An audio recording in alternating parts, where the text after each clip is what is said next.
सो audition के लिए सबसे पहले चीज़ तो जो स्क्रिप्ट हमें मिली है उसको पढ़ना, कई बार पढ़ना। ऐसा नहीं कि हाँ ये 4 लाइन का ऑडिशन है या फिर 1 पेज का ऑडिशन है या 2 लाइन का ऑडिशन है, हो गया।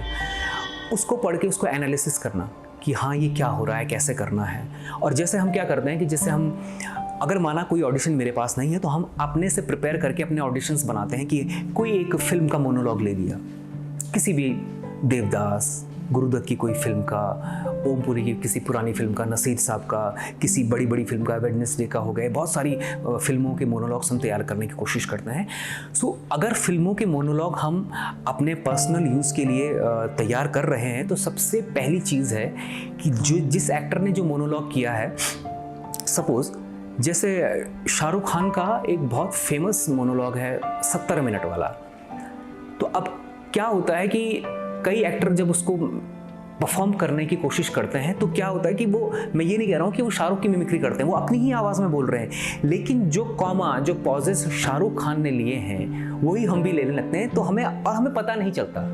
तो पहले तो उस स्क्रिप्ट को समझना है कि ये कहाँ बोली जा रही है, क्यों बोली जा रही है, कब, जो 5 Ws की हम बात करते हैं एक्टिंग में, और उसको पहले तो अच्छे से याद करना और बहुत बार पढ़ना। क्योंकि बहुत बार पढ़ने से ये होता है कि हमें अलग अलग मीनिंग समझ में आने शुरू होते हैं, उसकी डेप्थ हमें समझ में आनी शुरू होती है।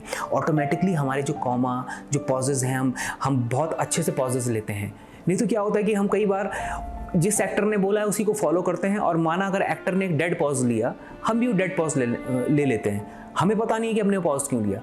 सो एक अच्छे से ऑडिशन, ताकि हम, और बहुत बार रिहर्स करके एक अच्छा ऑडिशन बनता है। ऐसा नहीं कि एक ही बार में हमने याद किया और अगले दिन शूट कर दिया। प्लीज़ ऐसा नहीं करना है, बिल्कुल भी नहीं करना है। एक अच्छी तैयारी के साथ गुजरना है।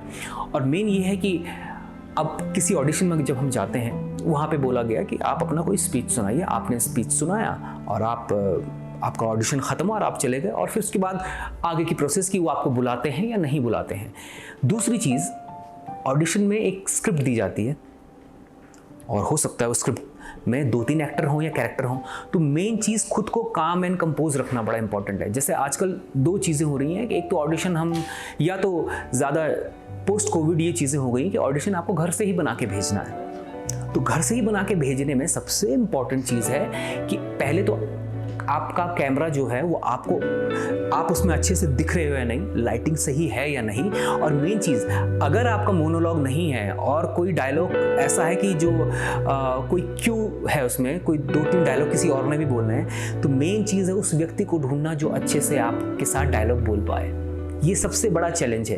नहीं तो कई बार क्या होता है कि हम नॉन एक्टर को ले लेते हैं जब सीन में, और वो हमारे साथ कन्वर्सेशन करता है डायलॉग के साथ, तो वो एनर्जी हमें प्रॉपरली मिल नहीं पाती है और हम ज़बरदस्ती एक्टिंग करने की कोशिश करते हैं।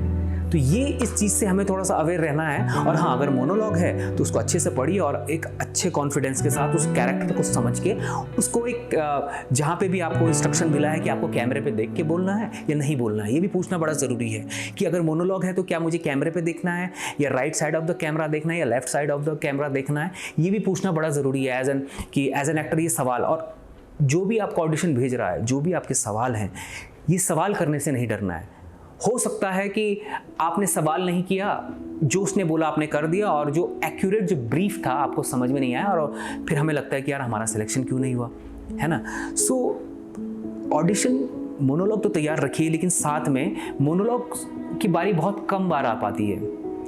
मेन इंडस्ट्री में यही है कि आपको ऑडिशन दिया जाएगा और आपको स्टूडियो बुलाया जाएगा, आपसे वहाँ पे पहले एक बार क्यू की रिहर्सल होगी और रिहर्सल के बाद आपका ऑडिशन शूट किया जाएगा। मेन चीज़ इसमें ये है कि अगर आप किसी कास्टिंग हाउस में ऑडिशन देने जा रहे हैं, सबसे पहले तो उस एनर्जी को कंपोज रखना है अपनी, क्योंकि एक हेजिटेशन होती है कि इतने लोग देख रहे हैं, एक नर्वसनेस होती है। सबसे पहले उस नर्वसनेस को हमें जीतना ही पड़ेगा। और जीतना इन द सेंस कि नर्वसनेस तो तभी कम होगी ना जब हमारे अंदर हमारा क्राफ्ट भरा हुआ होगा, और क्राफ्ट भरा हुआ होगा कि हम कहीं से सीख के आए हैं। सो पहले तो अपने आप को सेटल करना मेंटली सेटल करना बड़ा ज़रूरी है ऑडिशन में, कि जब मैं मेंटली सेटल हुआ हूँ उसके बाद ही मैं एक अच्छा ऑडिशन दे पाऊँगा। So thank you.